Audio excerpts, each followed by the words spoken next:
साहिब बंदी सकी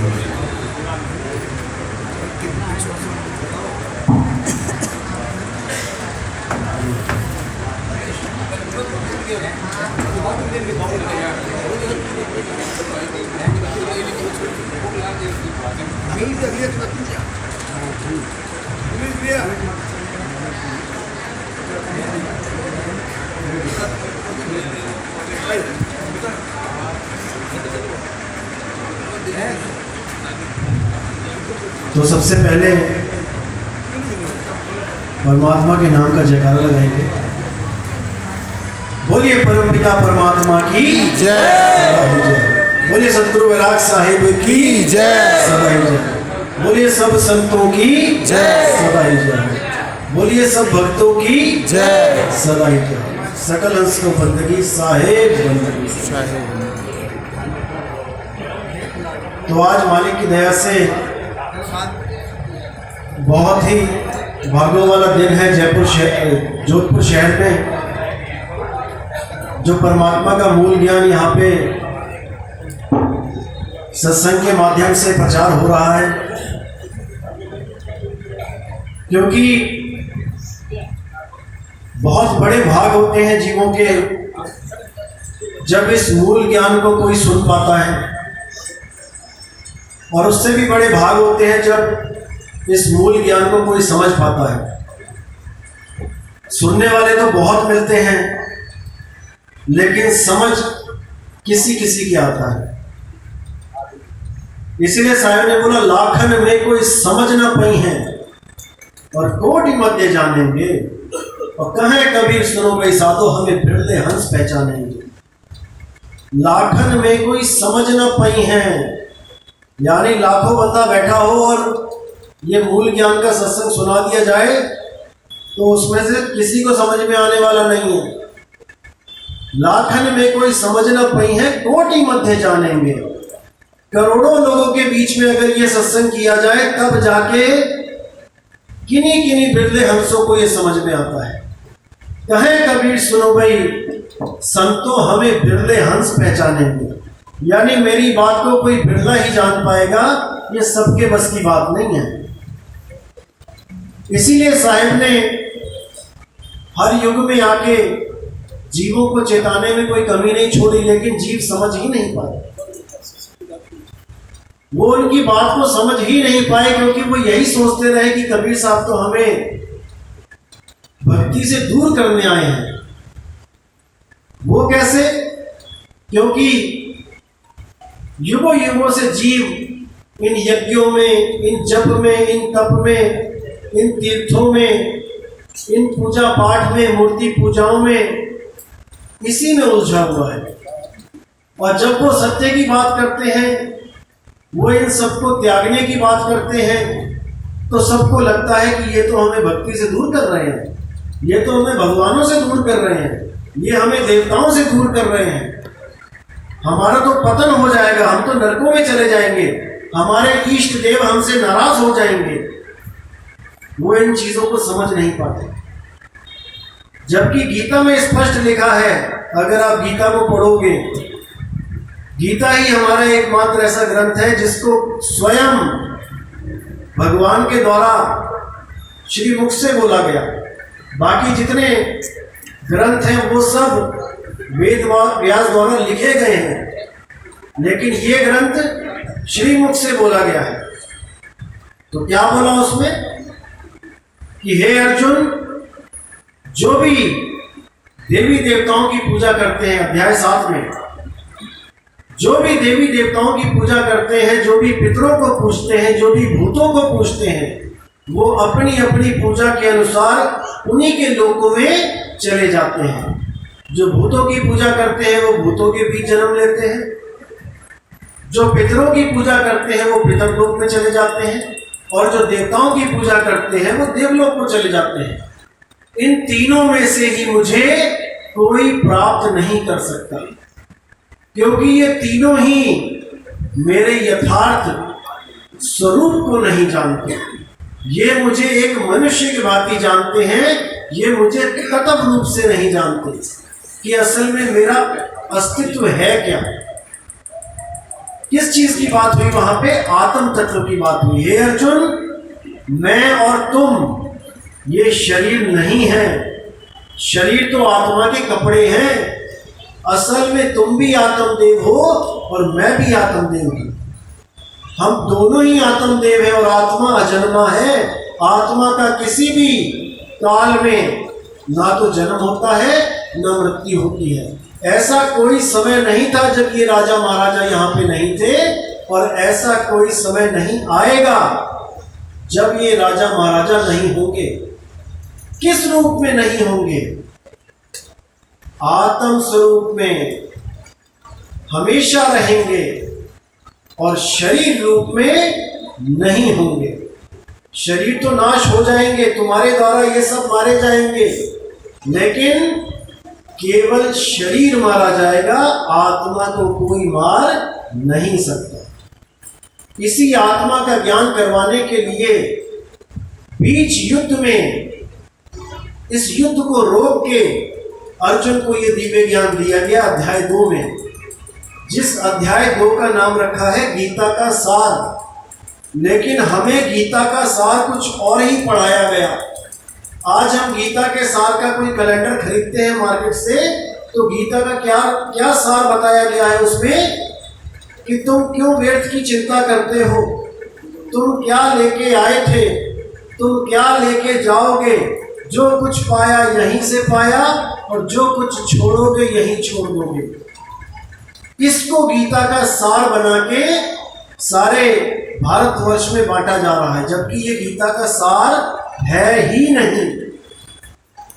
गीता का सार है अध्याय 2। जिनके भी घर में गीता पढ़ी है, देखो 18 अध्यायों के 18 नाम लिखे गए हैं, और अध्याय 2 का क्या नाम लिखा गया है? गीता का सार। लेकिन उस सार को कोई समझ नहीं पा रहा, क्योंकि बताने वालों ने ही छुपा दिया। जो भी गीता का सार बताया, गलत बताया। गीता का सार क्या है? आत्म ज्ञान ही गीता का सार है। गीता में कभी भी किसी शरीर की पूजा के बारे में बात करी ही नहीं गई। हर शरीर का खंडन किया गया, जिसमें बताया गया, हे अर्जुन, 2 प्रकार के पुरुष हैं इस संसार में, एक क्षर पुरुष है और एक अक्षर पुरुष है। क्षर पुरुष सब शरीरों को, जितने भी ये जीव हैं, उनके शरीरों को क्षर पुरुष कहा जाता है। क्षर का मतलब होता है नाशवान। जितने भी शरीर पैदा होते हैं, ये सब एक दिन नाश हो जाते हैं। इसीलिए क्षर पुरुष पूजनीय नहीं है, शरीरों की पूजा वर्जित है।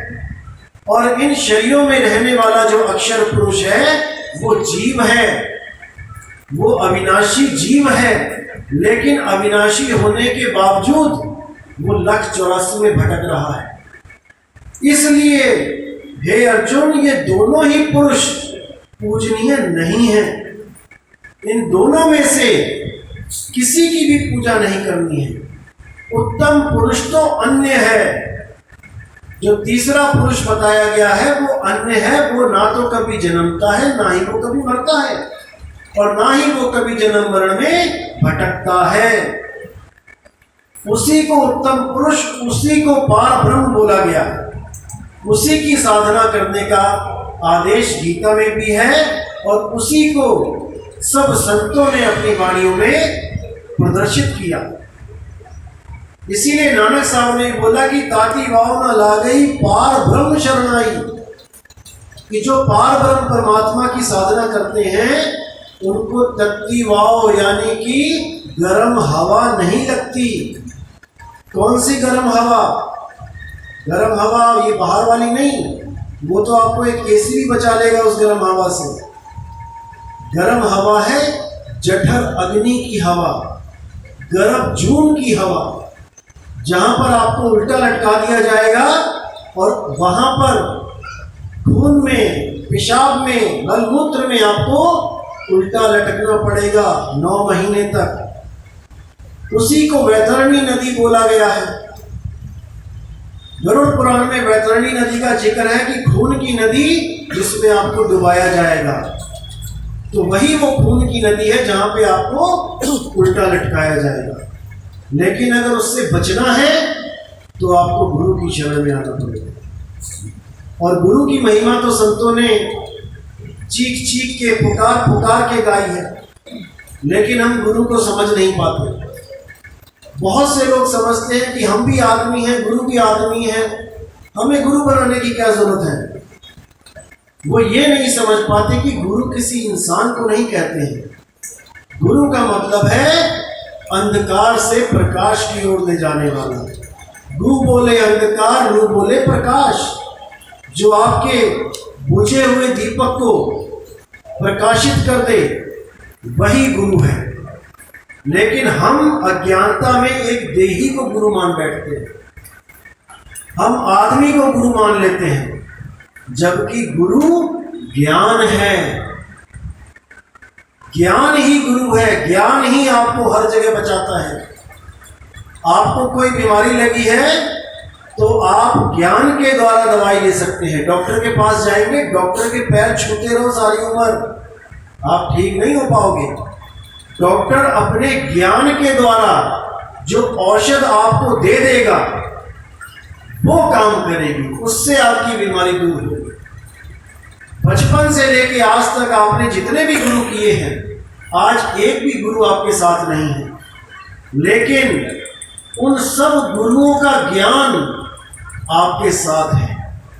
उसी की वजह से आप खा रहे हो, कमा रहे हो, उसी की वजह से आप इस दुनिया में जी रहे हो। वो गुरु आपके पास ना होते हुए भी ज्ञान रूप में सदा आपके साथ है। जैसे कोई तैराक किसी बच्चे को तैरना सिखा देता है और वो बच्चा तैरना सीख के किसी नदी में गिर जाता है, तो उसे अब गुरु गुरु चिल्लाने की जरूरत नहीं पड़ती कि मेरे गुरुजी मुझे बचाओ। जो तैराकी उसने अपने गुरु से सीखी है, जो ज्ञान उसने अपने गुरु से लिया है, वही ज्ञान उसको डूबने से बचाता है। वही विधि उसको डूबने से बचाती है। गुरु उसके अंग संग है ज्ञान रूप में, ना कि देही रूप में।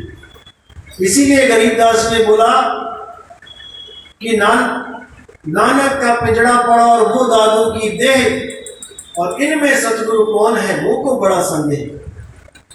जो शरीरों को गुरु मान के शरीरों को ही अपना परमात्मा मान के बैठे हैं, वो अज्ञानता में जी रहे हैं। शरीर कभी परमात्मा नहीं हो सकता। शरीर पैदा होता है, शरीर मर जाता है। शरीर गुरु नहीं है। लेकिन शरीरों को चलाने वाला जो आत्मदेव है, जो शरीरों के माध्यम से आपको ज्ञान देता है, असल में गुरु वो है। इसीलिए गरीबदास जी ने बोला, गरीब कबीर पुरुष जो है वो सब घटों में रमे हुए हैं, और वो कोई देह नहीं है कि कोई कहे कि कबीर साहब कोई देह है। वो देह नहीं है, वो विदेह पुरुष है, और वो घट घट में बोलते हैं। आप में भी, मुझ में भी, सब में वो विराजमान है। तो कबीर साहब ने अपना जिक्र करते हुए बताया कि भाई मुझे कोई देह ना समझे, मेरा स्वरूप देह नहीं है, मेरा स्वरूप विदेह है जो घट घट में बोलता है।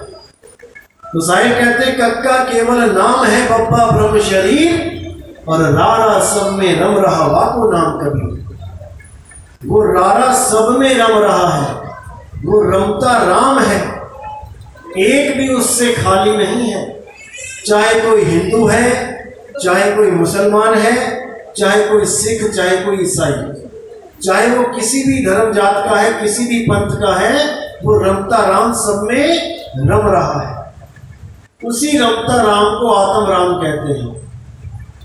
वही आत्मा सब में रम रही है, लेकिन हम उस आत्मा को नहीं जान पा रहे हैं और हम अपने आप को शरीर मान के बैठे हैं।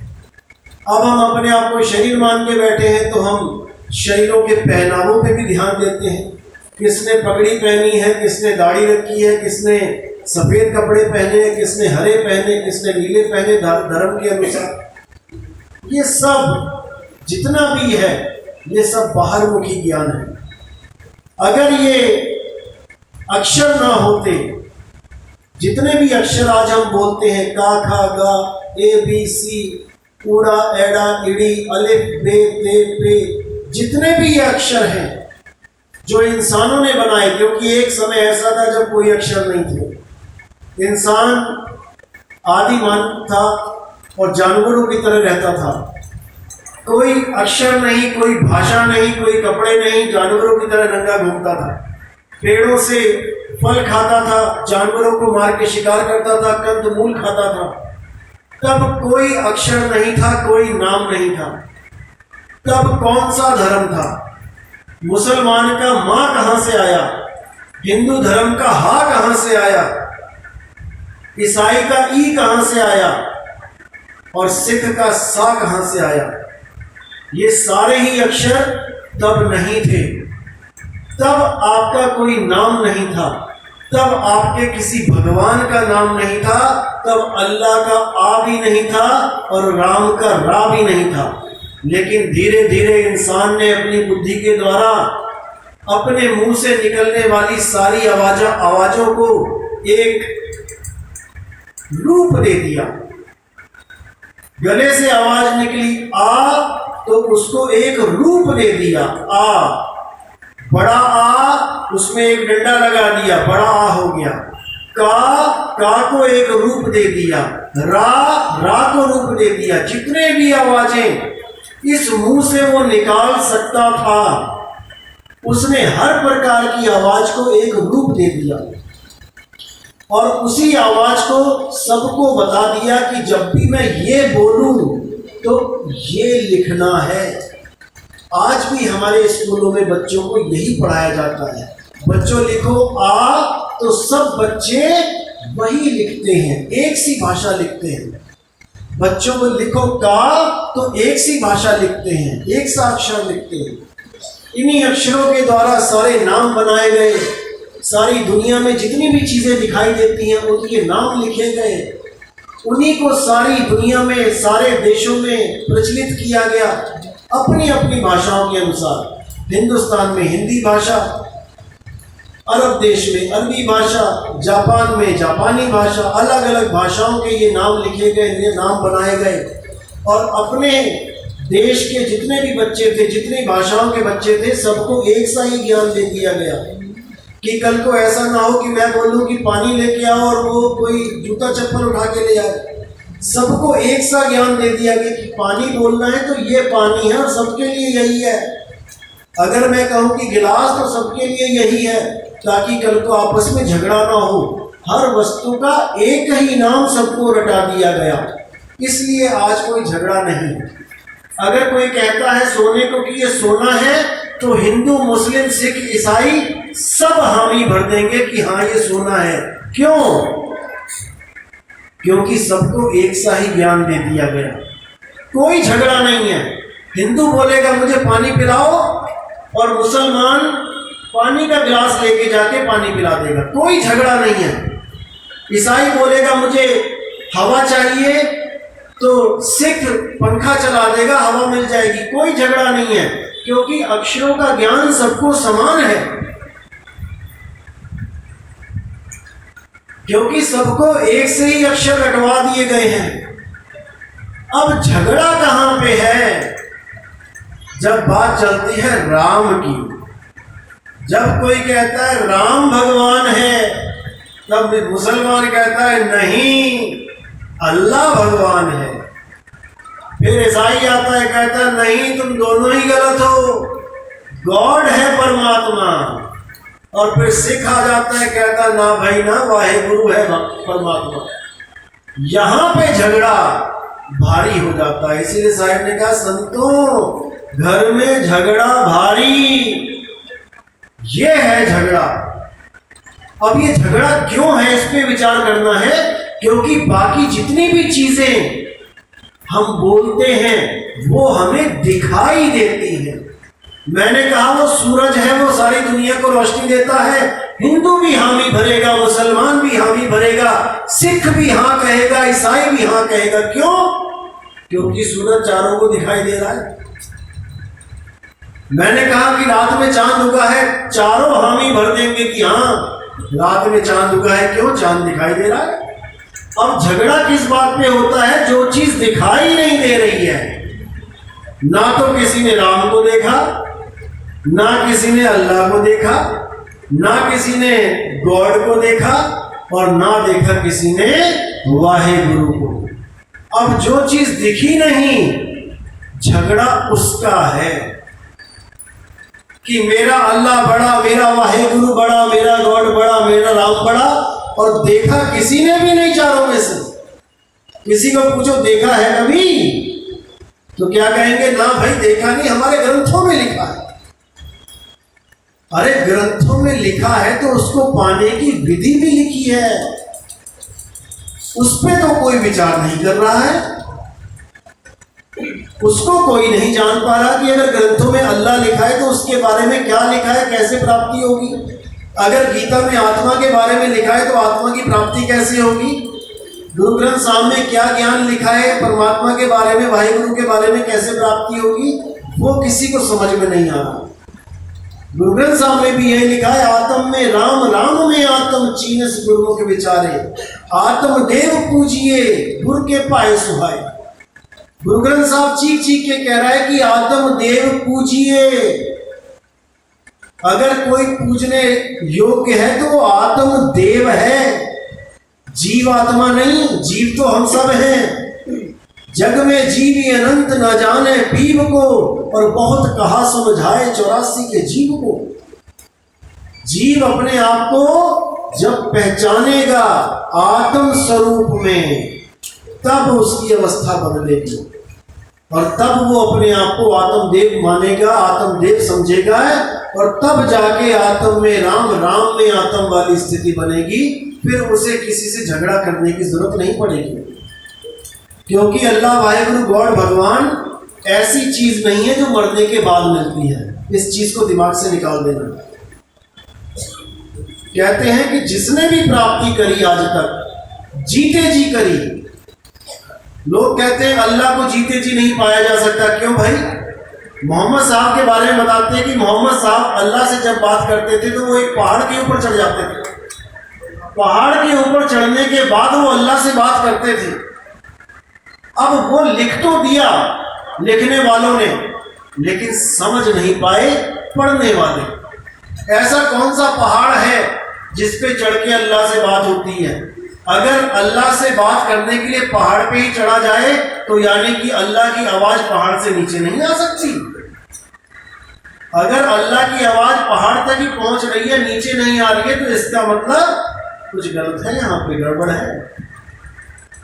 ये कोई दुनियावी पहाड़ नहीं है जिस पे मोहम्मद साहब चढ़ते थे। ये है वो पहाड़, ये है वो पहाड़। इस पहाड़ पे चढ़ना है आपने, और जब इस पहाड़ पे चढ़ जाओगे तो अल्लाह के साथ बातें शुरू हो जाएंगी आपकी। इसी के लिए बोला कि बाइबल में, कुरान में, कि अल्लाह ने 6 दिन में सृष्टि बनाई। गॉड ने 6 दिन में सृष्टि बनाई, 7वें दिन वो तख्त पे जा विराजा। अब 6 दिन में सृष्टि बनाई। अल्लाह तो एक पल में, एक माइक्रो सेकंड में सृष्टियां बना के खत्म भी कर दे। 6 दिन क्यों लग गए? 6 दिन क्यों लग गए? ये 6 दिन हमारे चक्र हैं। पहला चक्र हमारा मूल चक्र, दूसरा चक्र हमारा स्वाद चक्र, तीसरा चक्र हमारा नाभि चक्र, चौथा चक्र हमारा हृदय चक्र, पांचवा चक्र हमारा कंठ चक्र, छठा चक्र हमारा आज्ञा चक्र, और 7वां चक्र हमारा उस पहाड़ की चोटी। 6 चक्र यानी 6 दिन बना के परमात्मा 7वें दिन तख्त पर बैठ गया, अपने सिंहासन पे जा विराजा। और हम उस सिंहासन को कहां ढूंढ रहे हैं? 7 आसमान के ऊपर, कि अल्लाह 7वें आसमान पे बैठा है। अरे भैया, यही है वो आसमान, यही मिलेगा वो। इसी को साहिब ने कहा, अरे मन को मार गगन चढ़ जाई और मान सरोवर बैठ न आई। जो ये मन बैठा है ये आपको अल्लाह तक पहुंचने नहीं देता, ये रास्ते में अड़ंगा डाल के बैठा है। बड़े बड़े योगी, जपी, तपी, सन्यासी को यहाँ पे अटका लिया इसने। जिसने भी यहाँ की भक्ति करी वो आगे नहीं जा पाया। जिसने भी यहाँ पर तीसरी आंख खोल ली वो उस धुरधाम तक नहीं जा पाया। ये सब यहीं अटक गए। इसी को त्रिकुटी कहते हैं। तो साहिब कहते हैं, इंगला पिंगला सुषमना, अरे त्रिकुटी सबका धाम, नी अक्षर श्वासा रहित ताकर भिन्नो काम। वो नी अक्षर परमात्मा श्वासों के बिना, श्वासा रहित तुम्हें मिलेगा।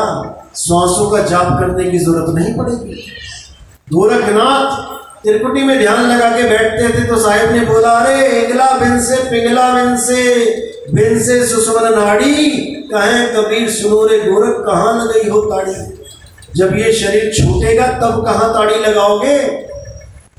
बीच में नहीं अटकना है, इस पहाड़ पे चढ़ के अल्लाह से बातें करनी है। तो वाणियों में बहुत से कोड लगे होते हैं, लिखने वालों ने लिख दिया, समझने वाले समझ नहीं पाते। अब 10 अवतार के बारे में कितना सुंदर वर्णन बताया कि कैसे ये सृष्टि पैदा हुई। पहला अवतार बता दिया मछली का अवतार। अब मछली का अवतार बताया, इसके पीछे क्या गुप्त भेद था आपने भी सुना होगा। बाइबल में भी बताया गया कि एक बहुत बड़ा प्रलय हुई, 40 दिन बारिश होती रही, फिर कुछ जीवों को नाव में रखा गया और वो नाव को बचाया गया ताकि दोबारा सृष्टि पैदा हो सके। हर जीव का एक जोड़ा रख लिया गया उस नाव के ऊपर, ऐसी कहानी सुनाई गई। वही चीज हिंदू धर्म में बताई गई कि बहुत बड़ी प्रलय आई, तब विष्णु जी ने मछली का अवतार लिया और उस नाव को डूबने से बचाया। अब नाव तो पहले से ही तैरती है, मछली के अवतार की क्या जरूरत है। नाव का तो काम ही तैरना है उस जहाज का। अगर उस जहाज को ऊपर उठा ले जाते तब तो बात समझ में आपकी, जैसे मछली तैर रही है वैसे नाव भी तैरती है। तो वहां पर कोड क्या लगा रखा है कि ये जो जीवन है ये पानी से पैदा हुआ है। पहला अवतार मछली का, यानी जल से ही जीवन शुरुआत होती है। आज चांद पे लोग पहुंच गए लेकिन जीवन क्यों नहीं वहां पे आ पा रहा है? क्योंकि वहां पानी की खोज चल रही है। जब तक पानी नहीं तब तक जीवन नहीं। तो पहला अवतार मछली का, यानी कि जल से ही जीवन की शुरुआत हुई। सिंगल सेल बॉडीज, एल्गी, ये सब पानी से ही पैदा होते हैं। आप पानी देखो कहीं पड़ा रहे, काई अपने आप आ जाती है उसके ऊपर, कहां से आ गई? जल से ही जीवन होता है। दूसरा अवतार कछुए का लिया गया, यानी अब वही जीव जो पानी में था अब उसने धरती पे कदम रख लिया, अब धरती पे जीवन आ गया। अब तीसरा अवतार सुअर का लिया गया, जंगली सुअर का, यानी अब वो धरती पे पूरा विचरण कर रहा है। कछुआ आधा पानी और आधा धरती दोनों पे रह सकता है, अब वो पूर्ण रूप से धरती पे अधिकार शुरू हुआ जीव का। उसके बाद क्या आया? आधा आदमी और आधा जानवर, नरसिंह अवतार। आप पुरानी जो फोटोज हैं इंसान की देखो, आदि मानव की, गोरिल्ले की तरह दिखाया गया है। जबड़े देखो जानवर जैसे और आदमी के पूरी हाथ और पैर की तरह खड़ा हुआ है, यानी आधा आदमी आधा जानवर। उसके बाद वामन अवतार आया, यानी जब बुद्धि आ गई अब क्या हुआ? अब पूजा पाठ के द्वारा लोगों को छला जाने लगा। उन्होंने छला था, दान के नाम पे 3 पग धरती मांगी थी और 3 पगों में क्या ले लिया? सब कुछ ही ले लिया उसका, धरती आसमान पाताल। उसके बाद अवतार आया पुरुषोत्तम राम का, यानी कि फिर इंसान ने और प्रगति करी, अब वो मर्यादा में रहना शुरू किया। और उसके बाद जो अवतार आया कृष्ण जी का, यानी मर्यादा से जब काम नहीं चला तो अब माया का भी इस्तेमाल किया गया। उसके बाद अवतार आया बुद्ध अवतार, यानी कि उसके बाद भक्ति की तरफ ये इंसान बढ़ा और जात पात को छोड़ के एक मालिक की बंदगी करने लगा। लेकिन सतगुरु ना मिलने के कारण, क्योंकि महात्मा बुद्ध का कोई गुरु नहीं था, गुरु तो बहुत सारे किए उन्होंने, लेकिन सतगुरु उनको नहीं मिल पाया, इसलिए उन्होंने विपासना करना शुरू कर दिया। विपासना क्या होता है? श्वासों पे ध्यान लगाना। आज भी आप महात्मा बुद्ध के किसी भी पंथ में जाएंगे तो वहां पे आपको विपासना करवाया जाएगा। शरीर पे ध्यान लगवाते हैं और श्वासों पे ध्यान लगवाते हैं। अब जो आखिरी अवतार है जिसको कहते हैं कल्कि अवतार, अब ये क्या है? अब इसको समझना पड़ेगा। अभी लोग इसका इंतजार कर रहे हैं कि कल्कि अवतार आएगा कलयुग में, घोड़े पे बैठ के आएगा, हाथ में तलवार होगी और संबल में आएगा। संबल जगह का नाम बताया गया है। अब इसी के बारे में कबीर सागर में निकलंक अवतार बोला गया है। कबीर साहब भी कहते हैं कि एक अवतार आएगा, निकलंक अवतार आएगा और वो सारी दुनिया को एक करेगा। अब निकलंक का मतलब क्या होता है? जिसमें कोई कलंक ना हो। और कलंक किसमें नहीं होता है? क्या देह में नहीं कलंक होता? देह तो बनी ही कलंक से है, देह तो बनी ही गंदगी से है। यानी वो अवतार देही तो नहीं होगा, वो होगा ज्ञान अवतार। जो घोड़ा बताया गया है, जिस घोड़े पे वो कल्कि अवतार बैठा है, वो घोड़ा क्या है? वो है बुद्धि का घोड़ा। कहते ना तेरी बुद्धि के घोड़े दौड़ाओ जितने दौड़ा सकते हो। और जो तलवार उसके हाथ में है वो तलवार है विवेक की तलवार। जब विवेक की तलवार आ जाती है तो सत्य असत्य का ज्ञान हो जाता है। असत्य को यानी कि कलंक को काटते जाओगे और निकलंक को अपनाते जाओगे। असत्य को त्यागते जाओगे और सत्य को पकड़ते जाओगे। और संबल क्या है? एक तो मुरादाबाद के पास संबल है, लोग कहते हैं वहीं पैदा होगा वो। संबल का मतलब है समान बल। सम यानी समान, बल यानी ताकत। और वो संबल क्या है? वो है आत्मदेव। वो आत्मा सब में समान है। घट घट मेरा साइया और सुनी सेज ना कोय, बलिहारी व घट की जिस घट प्रकट होए। वो सब में रमता राम है, वो सब में एक समान रम रहा है। ना वो किसी में कम है, ना वो किसी में ज्यादा है। वो संबल है।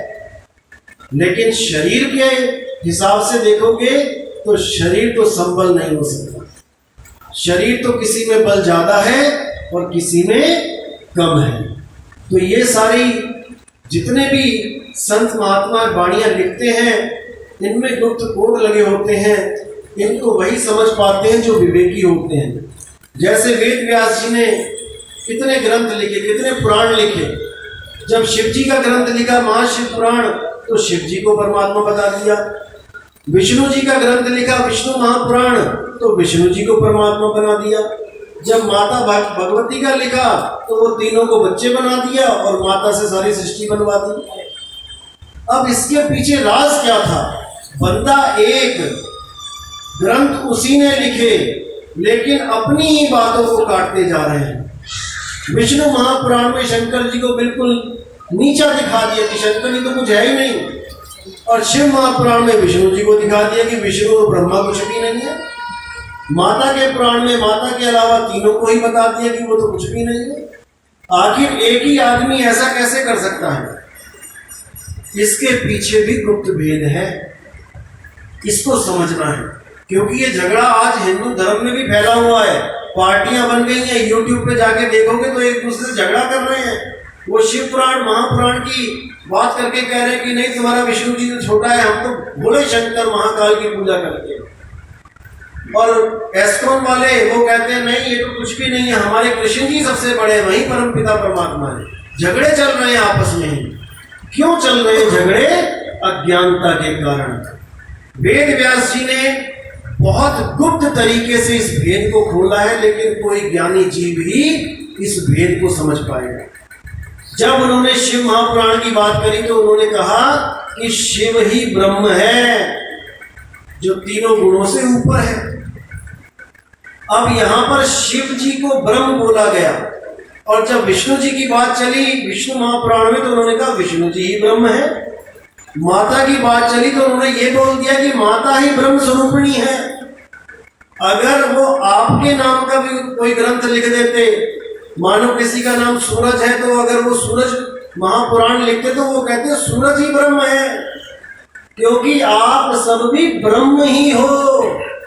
जीव तो बने बैठे हो, जीव तो बने बैठे हो। जब आप ही भक्ति करना स्टार्ट करते हो आप ही ब्रह्म हो जाते हो, और जब आपको सद्गुरु मिल जाता है तो आप ही पार ब्रह्म अवस्था को पहुंच जाते हो, क्योंकि सब कुछ आप ही हो। जीव शिव पीव ये तीनों आप ही हो। जैसे बच्चा, जवान और बूढ़ा आप ही हो। आज आप बूढ़े हो तो इसका मतलब ये नहीं कि तुम बूढ़े ही हो। अरे भाई तुम ही बच्चे थे, तुम ही जवान हुए और तुम ही आज बूढ़े बन के बैठे हो। ये अवस्थाएं होती हैं। जीव अवस्था से जब बंदा भक्ति करता है तो ब्रह्म अवस्था में प्रवेश करता है, और जब ब्रह्म से आगे का ज्ञान मिल जाता है तो वो पार ब्रह्म अवस्था को प्राप्त कर लेता है, और तब उसका जन्म मरण खत्म हो जाता है। आज जितने भी देवी देवताओं की हम पूजा करते हैं ये लोग ब्रह्म अवस्था को प्राप्त हो चुके हैं, इसलिए इनकी महिमा गाई गई। भोले शंकर को देखो, युगों युगों भक्ति कर रहे हैं, इसलिए वो उनके नाम के आगे ब्रह्म बोला गया। आप भक्ति करो, आपके नाम के आगे ब्रह्म आ जाएगा। देखो संतों के आगे ब्रह्मलीन श्री 1008 क्या है ये ब्रह्मलीन? वो ब्रह्म अवस्था को प्राप्त हो लिए, लेकिन ब्रह्म अवस्था को प्राप्त होने के बाद मुक्ति नहीं होती है। जीव शिव सब प्रगटे वे ठाकुर वे दास, कबीर और जाने नहीं एक राम नाम की आस। जीव शिव सब प्रगटे, ये दोनों प्रगटते हैं। पहले ब्रह्म भी नहीं था, ब्रह्म भी प्रकट हुआ। अरे ब्रह्म बड़ा की जहां से आया, वेद बड़ा की जिन निर्माया, यही मन बड़ा की जही मन माना, और राम बड़ा की राम ही जाना। कहते हैं ब्रह्म बड़ा की जहां से आया। आज सारी दुनिया ब्रह्म ब्रह्म कर, अरे ब्रह्म आया कहां से है भाई? अगर ब्रह्म बड़ा है तो फिर पार ब्रह्म कौन है? तो इसीलिए बोला ब्रह्म बड़ा की जहां से, अरे पार ब्रह्म बड़ा है, वहां से इस ब्रह्म की उत्पत्ति हुई है, वहां से ये ब्रह्म की अवस्था बदली है, और ब्रह्म से भी नीचे आके ये जीव बन गया। शिव महापुराण पढ़िए, शिव जी के मन में इच्छा आई कि मैं एक से अनेक हो जाऊं, और वो एक से अनेक हो गए। क्या मतलब है इसका? इसका मतलब ये है कि ब्रह्म की इच्छा हुई कि मैं एक से अनेक हो जाऊं। अब आप एक से अनेक हुए बैठे हो, कैसे? आप असल में आत्मदेव हो, लेकिन फिर आपने क्या किया? मन प्रकट कर दिया एक से अनेक होने के लिए। मन से क्या हुआ? प्रकट हुई माया, माया से 3 गुण प्रकट हुए, 3 गुणों से क्या हुआ? 5 तत्व प्रकट हो गए। अब आप एक होते हुए भी अनेक हो। अब आप अपना अगर पोस्टमार्टम करना शुरू करो तो आप में इतने जीव बैठे हैं कि आप सोच भी नहीं सकते, लेकिन आप सोच रहे हो कि मैं अकेला हूं, ये अकेला मैं हूं। भाई ये पूरी सृष्टि है, ये पूरी सृष्टि लेके घूम रहे हो आप। इसी शरीर में मन भी बैठा है, माया भी बैठी है, 3 गुण भी बैठे हैं, जीवाणु विषाणु कीटाणु, पेट में कीड़े बैठे हैं, क्या कुछ नहीं। ब्लड के अंदर कितने इन्फेक्शन बैठे हैं, कितने वायरस बैठे हैं, कितने पैरासाइट्स बैठे हैं, सब कुछ बैठा हुआ है इसी शरीर के अंदर। लेकिन आप सोच रहे हो ये मैं अकेला हूं। तुम अकेले नहीं हो भाई, अकेले तुम तब हो जब तुम आत्मदेव हो, तब तुम अकेले हो। अरे गुरु ना चेला रहूं अकेला, तब अकेले होगे जब आप आत्मदेव की स्थिति तक पहुंचोगे। नहीं तो ये पूरी सृष्टि लेके घूम रहे हो। जो पिंडे सो ब्रह्मंडे, और जिन खोजा तिन पाया। ये पूरा ब्रह्मांड तुम्हारे शरीर में है। पांचों तत्व जो बाहर है वो तुम्हारे शरीर में है।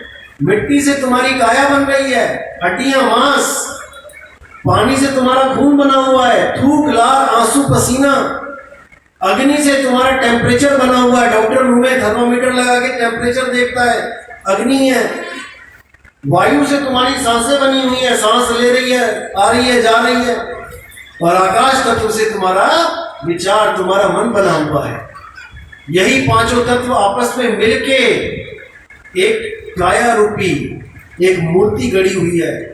अब ये मूर्ति चल नहीं सकती बिना जीव के, बिना आत्म देव के। अब उसी को समझना है जो इसको चला रहा है। कहते जाम के महल में बोलता राम है, तू राम नहीं और जाम को चीन भाई। जाम कुछ और है, राम कुछ और है, इन दोनों को समझना पड़ेगा। लेकिन राम का नाम लेते ही हमें समझ में आने लग जाता है कि भगवान राम की बात हो रही है। राम चार हैं, एक राम दशरथ का बेटा, एक राम घटघट में बैठा, एक राम का सकल पसारा, एक राम तीनों से न्यारा। क्या है ये चार राम? हर आदमी के पास, हर जीव के पास ये चारों राम हैं, लेकिन वो इनमें से केवल एक राम को जान पाता है जिसकी मंदिरों में पूजा हो रही है। बाकी के तीन राम कौन हैं? आपके पास ही है, कहीं जाने की जरूरत नहीं है। तो क्या है वो चार राम? पहला राम दशरथ का बेटा और दूसरा राम घटघट में बैठा। यानी पहला राम भगवान राम, यानी कि शरीर की बात हो रही है। उनका भी शरीर है और आपके पास भी शरीर है। पहला राम शरीर, दूसरा राम घटघट में बैठा। वो कौन है? वो जीव राम है। ये जो आपकी सांस चल रही है ये जीव है, इसी में सुरत अटकी है, वही जीव है। ये प्राण पखेरु उड़ जाते, कहते सांस ले रहा है कि नहीं? नहीं ले रहा, ये तो चला गया। क्या चला गया? सांस चली गई। किसके द्वारा? सुरत के द्वारा। ये दूसरा राम है। तीसरा राम सकल पसारा। वो कौन है? ये मन राम है। ये सबके पास बैठा हुआ है, इसी का सारा पसारा है। ये सारा खेल मन का है। ये सब जंगल होते थे यहाँ पे। जो बुजुर्ग हैं उनसे पूछो कि यहाँ पर क्या ये मकाने दुकानें थी, वो कहेंगे ना भाई ना, जब हम आए थे तो यहाँ पर तो लोग आने से भी डरते थे। लेकिन मन ने पसारा किया, पेड़ काटे और देखो कैसी बिल्डिंगें बना दी, मॉल बना दिए, शॉपिंग मॉल बना दिए, पूरा शहर बसा दिया। किसने? मन ने। एक राम का सकल पसारा और एक राम तीनों से न्यारा। वो राम कौन है? वो है आत्म राम। जीव राम नहीं, आत्म राम।